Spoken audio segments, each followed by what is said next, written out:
السلام علیکم ورحمۃ اللہ وبرکاتہ۔ اب آپ کے سامنے صلاۃ الجماعہ کا حکم،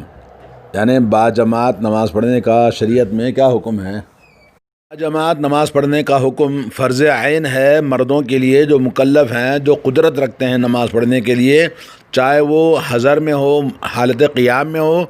یا حالت سفر میں ہو، پانچوں نمازوں کے لیے شریعت کا یہ حکم ہے۔ اصحاب احمد بن حنبل کا ایک قول یہی ہے کہ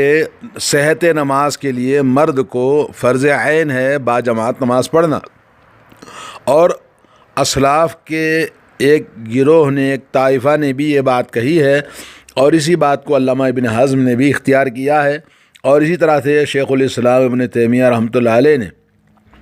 اس بات کا ذکر کیا ہے فقہ کے مسائل میں، اور ان کے شاگرد علامہ ابن قیم رحمۃ اللہ علیہ نے بھی یہی بات کہی ہے کہ فرض عین ہے مکلف کے لیے جو قدرت رکھتا ہے باجماعت نماز پڑھنا۔ اور اس سلسلے میں آئیے دلائل بہت ہیں قرآن مجید سے اور سنت رسول اللہ صلی اللہ علیہ وسلم سے اور آثار صحابہ سے، آئیے ہم کچھ آپ کو بتاتے ہیں۔ نمبر 1، اللہ عز و جل کا حکم ہے کہ حالت خوف میں بھی باجماعت نماز پڑھنا چاہیے، جیسا کہ سورہ نساء میں اللہ تبارک و تعالیٰ آیت نمبر 102 میں فرماتے ہیں وَإِذَا كُنْتَ فِيهِ وَأَقَمْتَ لَهُمُ الصَّلَاةَ فَلْتَقُمْ طَائِفَةٌ مِّنْهُمْ مَعَكَ وَلْيَأْخُذُوا أَسْلِحَتَهُمْ فَإِذَا سَجَدُوا فَلْيَكُونُوا مِنْ وَرَائِكُمْ۔ اور جب آپ ان کے بیچ میں موجود ہوں، نماز باجماعت شروع کریں تو ایک جماعت آپ کے پیچھے کھڑے ہونا چاہیے اور ایک جماعت ہتھیار لے کر ان کے سامنے، دشمنوں کے سامنے کھڑے رہیں، اور جب وہ سجدے میں جائیں تو وہ لوگ جو تمہارے پیچھے کھڑے ہیں تو وہ پھر یعنی ایک بعد دیگرے، یعنی دو جماعتیں ہوں گی، ایک جماعت رسول اللہ صلی اللہ علیہ وسلم کے ساتھ نماز پڑھے گی، ایک جماعت دشمنوں کے مقابلے میں کھڑی ہوگی۔ یہ آیت جو سورہ نساء کی آپ نے دیکھا کہ آیت نمبر 102 میں اللہ نے حکم دیا کہ جماعت کے ساتھ نماز پڑھی جائے جبکہ شدت خوف دشمن سامنے کھڑا ہو۔ اور پھر اللہ رب العالمین نے اسی بات کو دوسری جگہ بھی دہرایا ہے کہ دوسری جماعت یعنی دو صف ہیں تو ایک صف دشمن کے مقابلے میں، ایک صف نبی کے پیچھے۔ تو اسی طرح سے سنت نبی علیہ الصلوۃ والسلام نے عملی طور پر لوگوں کو حالت خوف جنگ کے موقع پر جماعت کے ساتھ نماز پڑھا کر آپ نے ہمیں ثبوت دیا ہے۔ اگر جماعت فرض نہ ہوتی، سنت ہوتا، تو ایسے موقع پر جب دشمن کا خوف سامنے ہے تو نماز فرض پڑھنا ساقط ہو جاتا تھا۔ تو اگر یہ فرض کفایہ بھی ہوتی تو ساقط ہو جاتی، لیکن یہ کہ جس طرح سے اللہ تبارک و تعالیٰ نے جماعت کو پابندی کے ساتھ میں دشمن کے سامنے بھی پڑھنے کا حکم دیا تو یہ فرض عین ہوا مردوں کے لیے۔ سورہ بقرہ آیت نمبر 43 میں اللہ نے فرمایا وَأَقِیمُوا الصَّلَاةَ وَآتُوا الزَّکَاةَ وَارْکَعُوا مَعَ الرَّاکِعِینَ۔ تو اللہ عز و جل نے یہاں حکم دیا کہ جماعت نماز پڑھنے والے لوگوں کے ساتھ میں آپ نماز پڑھیے، اور یہ دلالت کرتی ہے آیت کہ نماز باجماعت پڑھنا مردوں کے لیے واجب ہے۔ اور نمبر 3 یہ ہے کہ اللہ عز و جل نے قیامت میں ان لوگوں کو سزا دی ہے جو مؤذن کی آواز سنتے ہیں اور باجماعت نماز پڑھنے سے انکار کرتے ہیں، جیسا کہ اللہ تعالیٰ کا ارشاد ہے یوم یکشف عن ساق ویدعون الی السجود فلا یستطیعون خاشعۃ ابصارهم ترہقهم ذلہ وقد كانوا یدعون الی السجود وهم سالمون۔ سورۃ القلم آیت نمبر 42 اور 43 کہ جس دن اللہ کا دیدار ہوگا تو ایمان والے نمازی لوگ سب اللہ کی بارگاہ میں گر جائیں گے، لیکن اس وقت میں جو لوگ نماز کو نہیں پڑھتے تھے جماعت کے ساتھ اور مؤذن کی آواز کو لبیک نہیں کہتے تھے، وہ لوگ نماز نہیں پڑھ پائیں گے، ان کی نگاہیں ذلت کے رسوائی کے ساتھ جھکی ہوئی ہوں گی اور ان کی پیٹھ تختے کے مانند ہو جائے گی۔ اللہ رب العالمین ان کو سزا دے گا جو باجماعت نماز نہیں پڑھتے تھے، اور قیامت کے دن اللہ تبارک و تعالیٰ ان کی پیٹھ تختے کے مانند ہو جائے گی، جیسا کہ حضرت ابو سعید خدری رضی اللہ تعالیٰ عنہ سے روایت ہے، رسول اللہ صلی اللہ علیہ وسلم سے میں نے فرماتے ہوئے سنا، نبی کریم صلی اللہ علیہ وسلم نے فرمایا یکشف ربنا عن ساقہ، اللہ عز و جل اپنی پنڈلی کو اپنے بندوں کے لیے کھول دے گا تو تمام مومن بندہ اور مومن عورت سب کے سب سجدے میں گر جائیں گے، اور اس وقت میں جو لوگ دنیا میں سجدے وَيَبْقَى مَنْ كَانَ يَسْجُدُ فِي الدُّنْيَا رِيَاءً وَسُمْعَةً، جو لوگ دکھاوے کے لیے، ریاکاری کے لیے، شہرت کے لیے، لوگوں کو بتانے کے لیے نماز پڑھتے تھے، وہ لوگ باقی رہ جائیں گے۔ فَيَذْهَبُ لِيَسْجُدَ، تو وہ لوگ بھی سجدہ کرنے کے لیے جائیں گے، لیکن اس وقت میں ان کی پیٹھ تختے کے مانند ہو جائے گی، بالکل سخت ہو جائے گی، وہ جھک نہیں پائیں گے، سجدہ نہیں کر پائیں گے۔ ایک اور لفظ میں ہے فَيُكْشَفُ عَنْ سَاقٍ فَلَا يُبْقَى مَنْ كَانَ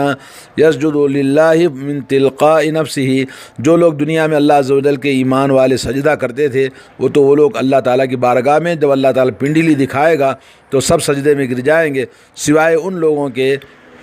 جو دنیا میں دکھاوے کے لیے، ریاکاری کے لیے سجدے کرتے تھے، ان کو سجدے کی اجازت نہیں ہوگی اور ان کی پیٹھ بالکل سیدھی ہو جائے گی۔ اور کلما اراد یسجد خر علی خفاہ، اور جب بھی وہ سجدہ کرنے کے لیے جھکے گا تو سیدھے منہ کے بل گر جائے گا اور سجدہ نہیں کر پائے گا۔ یہ صحیح بخاری اور صحیح مسلم کی احادیث ہیں۔ دلیل یہ ہے کہ رسول اللہ صلی اللہ علیہ وسلم سے حضرت مالک بن الحویرث رضی اللہ تعالیٰ عنہ کہتے ہیں کہ ہم لوگ ایک جماعت اپنی قوم کے نبی علیہ الصلوۃ والسلام کی خدمت میں آئے، ہم نے 20 دن آپ کے ہاں قیام کیا۔ نبی علیہ الصلوۃ والسلام بڑے مہربان اور بڑے ہی اچھے دوست اور ساتھی تھے، اور اس کے بعد جب ہم کو دیکھا کہ 20 دن کے بعد ہمارے اندر شوق پیدا ہو گیا ہے اپنے گھروں کو جانے کا، تو آپ صلی اللہ علیہ وسلم نے فرمایا ارجعوا فکونوا فیہم، کہا جاؤ اپنے گھروں کو لوٹ جاؤ، اپنے گھر والوں کے ساتھ رہو، وعلموہم، اور جو کچھ آپ نے سیکھا ہے یہاں پر وہ اپنے گھر والوں کو بھی سکھاؤ، وصلوا، اور اس کے بعد نماز کا اہتمام کرو۔ فَإِذَا حَضَرَتِ الصَّلَاةُ فَلْيُؤَذِّن لَكُمْ أَحَدُكُمْ، تم میں سے ایک آدمی اذان دے جب اذان کا وقت ہو جائے، وَلْيَؤُمُّكُمْ أَكْبَرُكُمْ، اور تم میں سے جو بڑا آدمی ہے وہ نماز پڑھائے۔ یہ حدیث صحیح بخاری صحیح مسلم کے اندر آئی ہے۔ تو نبی علیہ الصلوۃ والسلام نے باجماعت نماز پڑھنے کا حکم دیا، جو اس بات کی دلالت کرتا ہے کہ باجماعت نماز پڑھنا واجب ہے۔ پانچویں دلیل یہ ہے کہ نبی کریم صلی اللہ علیہ وسلم نے باجماعت نماز پڑھنے سے جو لوگ گھروں میں رہ جاتے ہیں، نماز گھر میں پڑھتے ہیں، تو ان کی گھروں کو جلانے کا حکم دیا، جیسا کہ حضرت ابو ہریرہ رضی اللہ تعالیٰ عنہ فرماتے ہیں رسول کریم صلی اللہ علیہ وسلم نے کہا کہ کچھ لوگ نماز میں حاضر نہیں ہوتے ہیں، آپ نے فرمایا لقد حممت ان آمر رجلا یصلی بالناس، میں چاہتا ہوں کہ میری جگہ کوئی آدمی لوگوں کو جماعت کروائے، ثم اخالف الى رجال يتخلفون عنها فآمر بهم فيحرق عليهم بحزم الحطب بيوتهم، کہا کہ پھر میں جاؤں ان لوگوں کے پاس میں جو نماز میں حاضر ہونے سے پیچھے رہ گئے ہیں، اپنے گھروں میں نماز پڑھتے ہیں، تو پھر میں لوگوں کو حکم دوں کہ ان کے گھروں کو جلا دیں لکڑیوں سے، ان کے گھروں کو لکڑیوں سے جلا دیں جو نماز میں حاضر نہیں ہوتے۔ وَلَوْ عَلِمَ أَحَدُهُمْ أَنَّهُ يَجِدُ عِظْمًا سَمِينًا لَشَهِدَهَا، کہا کہ اگر کوئی آدمی معلوم کر لے کہ جماعت کے ساتھ نماز پڑھنے کا کتنی بڑی عظمت ہے اور کتنا اس کا ثواب ہے اور کتنی اس کی بڑی یعنی فضیلت ہے، تو آدمی ضرور جماعت میں پڑھنے کے لیے حاضر ہوگا۔ اور یہ صحیح بخاری صحیح مسلم کے اندر آیا ہے۔ اور ایک بخاری کے اندر یہ ہے کہ والذی نفسی بیدہ، قسم ہے اس ذات کی جس کے ہاتھ میں میری جان ہے، میں چاہتا ہوں لقد حممت ان آمر بحطب لیحطب، میں چاہتا ہوں کہ میں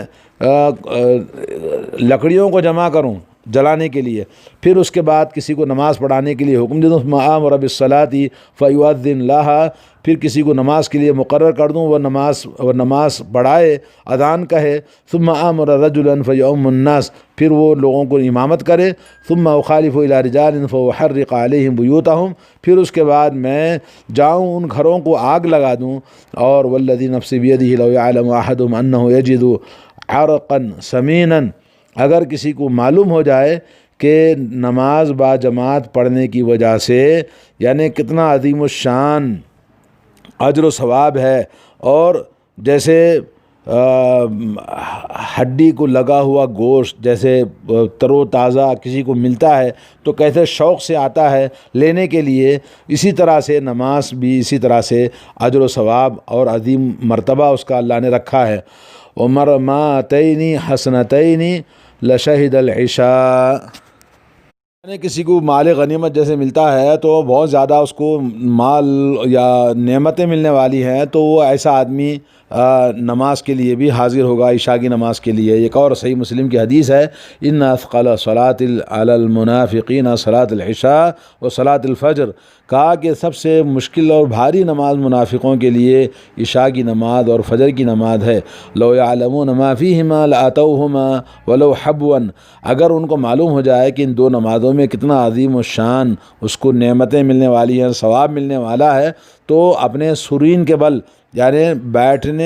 بیٹھ کر کھسکتے ہوئے آنا پڑے تو بیٹھ کر اپنے سرین کے بل اپنے چلنے کے قابل نہ بھی ہو تو ہاتھوں سے پیروں سے گھسیٹتے ہوئے مسجد کو آگے لوگوں کے ساتھ نماز پڑھیں گے۔ تو اس حدیث کے اندر بھی معلوم ہوا کہ با جماعت نماز پڑھنے کی کتنی بڑی فضیلت ہے۔ اور نبی علیہ الصلوۃ والسلام نے فرمایا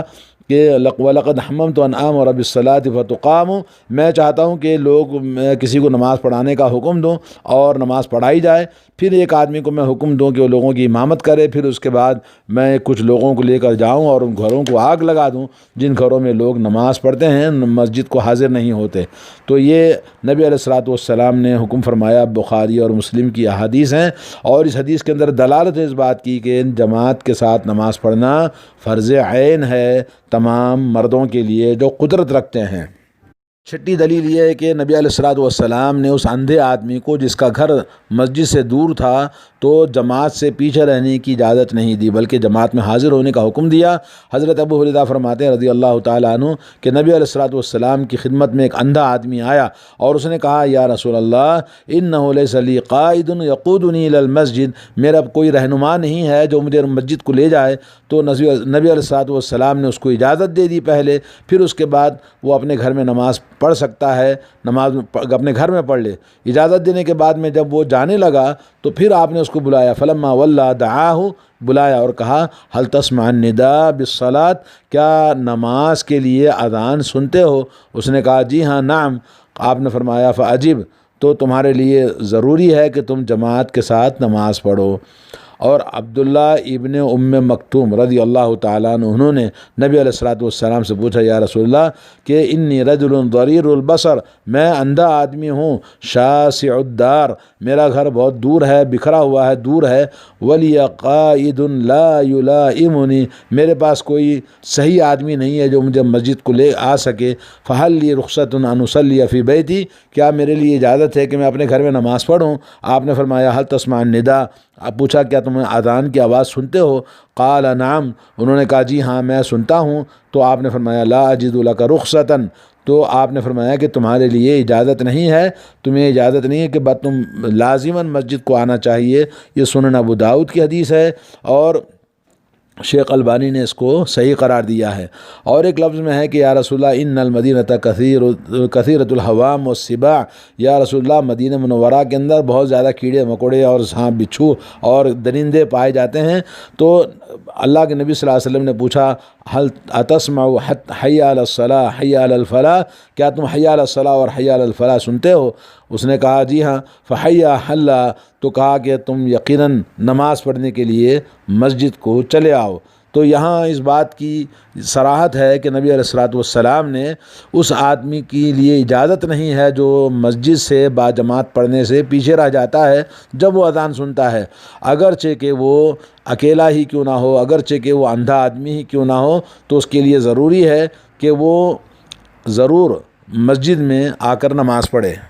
کہ آپ دیکھیں گے کہ اس آدمی کو جو اندھا تھا اس کے لیے 6 باتیں انہوں نے عذر کی بیان کی۔ پہلی بات تو یہ کہا کہ میں آنکھوں کا اندھا ہوں، دوسری بات یہ کہا کہ میرا گھر بہت دور ہے، اور تیسری بات یہ کہی کہ مدینہ منورہ میں بہت زیادہ کیڑے مکوڑے سانپ بچھو اور درندے ہیں، اور چوتھی بات یہ کہا کہ میرے لیے کوئی رہنما رہبر نہیں ہے، اور پانچویں بات یہ کہی کہ میں بہت عمر رسیدہ آدمی ہوں، اور چھٹی بات یہ کہی کہ یہاں پر درخت کھجور کے باغات ہیں، راستہ مجھے مسجد تک آنے کے لیے رکاوٹ بنتا ہے، تو یہ 6 اعذار عذر پیش کرنے کے باوجود بھی نبی علیہ الصلوۃ والسلام نے انہیں اجازت نہیں دی ہے۔ اس بات کی دلیل ہے کہ باجماعت نماز پڑھنے کی کتنی بڑی فضیلت ہے۔ آدمی دلیل یہ ہے کہ نبی علیہ الصلوۃ والسلام نے فرمایا کہ جو اذان سنتا ہے اور نماز کو مسجد جماعت کے ساتھ نہ پڑھے تو اس کی نماز ہی نہیں ہے، جیسا کہ حضرت ابن عباس رضی اللہ تعالیٰ عنہ نبی علیہ الصلوۃ والسلام سے روایت کرتے ہیں، من سمع النداء فلم یأتہ فلا صلاۃ لہ الا من عذر، اگر کوئی اذان سنتا ہے اور مسجد کو باجماعت نماز نہ پڑھے تو اس کی نماز ہی نہیں، الا ہے کہ کوئی عذر شرعی ہو۔ یہ ابن ماجہ کی حدیث ہے، اور اسی طرح سے دارقطنی نے اس کو روایت کیا، ابن حبان نے اور امام حاکم نے اس کو روایت کیا ہے، اور امام ابو داؤد نے بھی اس کو روایت کیا ہے، اور اسی طرح سے شیخ البانی نے سنن ابن ماجہ اور دوسری کتابوں میں اس کو صحیح قرار دیا ہے۔ اس حدیث سے باجماعت پڑھنے کا وجوب کا پتہ چلتا ہے، اور یہاں نماز نہیں ہے کا مطلب یہ ہے کہ کامل نماز کا ثواب اس کا نہیں ہوگا، جو اکیلا اپنے گھر میں نماز پڑھتا ہے اس کی نماز ناقص ہوگی۔ نماز نہ پڑھنے کی 8ویں دلیل یہ ہے کہ نماز کے جماعت سے نہ پڑھنے کا سبب ہے نفاق، منافقین کی علامت اور نشانی ہے، اور یہ گمراہی کی نشانی ہے، جیسے کہ حضرت عبداللہ بن مسعود فرماتے ہیں کہ ہم دیکھتے تھے کہ جماعت کے ساتھ نماز پڑھنے میں جو حاضر نہیں ہوتے تھے وہ منافق ہوتا تھا، جس کا نفاق مشہور تھا، یا ایک بہت ہی انتہائی مریض آدمی تھا کہ وہ نماز کے لیے مسجد کو چل کے آ نہیں سکتا تھا۔ اور اسی طرح سے نبی علیہ الصلوۃ والسلام کی یہ نماز جو ہے اللہ رب العالمین کے ہدایت کے جو طریقے آپ نے بتائے ان میں سے ایک طریقہ ہے، اور یہ ہدایت کے راستوں میں سے ایک راستہ ہے کہ مسجد کو آئے، مسجد میں اذان دی جائے اور اس میں باجماعت نماز پڑھی جائے۔ اب عبداللہ بن مسعود کہتے ہیں کہ جو آدمی کل اللہ تعالیٰ سے ملنا ہے، اللہ کو خوشنودی رضامندی چاہتے ہوئے، تو ان نمازوں کی حفاظت کرے جہاں اذان دی جاتی ہے، اور وہاں باجماعت نماز پڑھنے کا حکم دیا۔ نبی علیہ الصلوۃ والسلام کے شریعت کے طریقوں میں سے ایک طریقہ ہے۔